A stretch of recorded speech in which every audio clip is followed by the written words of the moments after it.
La campagne de vaccination est lancée dans l'ensemble de l'Union européenne. Les dirigeants se projettent désormais lentement vers un retour à la normalité.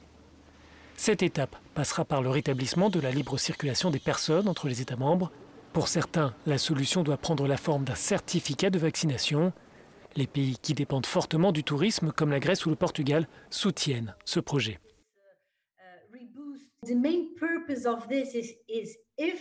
L'idée principale est qu'une personne vaccinée n'a pas besoin de passer des tests PCR ou d'être placée en quarantaine. C'est une procédure que nous souhaitons, même pour les personnes qui doivent passer un test pour se rendre dans un autre pays. Vous pourriez la diviser et avoir une procédure accélérée pour faciliter les déplacements des citoyens.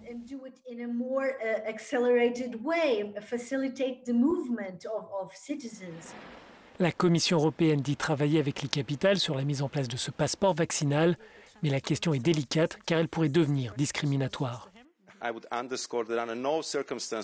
Je voudrais souligner qu'en aucun cas, nous voulons créer une situation où les personnes qui ne souhaitent pas se faire vacciner ou qui ne peuvent pas se faire vacciner pour des raisons médicales par exemple, puissent être limitées dans leurs droits et dans leur liberté.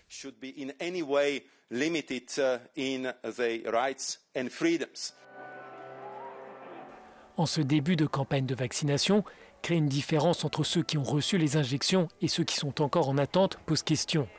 La France, par exemple, confrontée à un fort scepticisme de la population à l'égard du vaccin, est opposée à ce certificat. De plus, des voix s'interrogent sur l'efficacité d'un tel passeport santé. Au bout du compte, le vaccin peut arrêter les symptômes, mais il ne peut pas arrêter la transmission. Donc la justification d'un certificat est très limitée. C'est une inquiétude importante. Scientifiquement, il est difficile de justifier la nécessité d'un certificat quand en réalité, il n'empêche pas les autres d'être infectés. Les chefs d'État et de gouvernement de l'Union se retrouveront jeudi pour un sommet en visioconférence.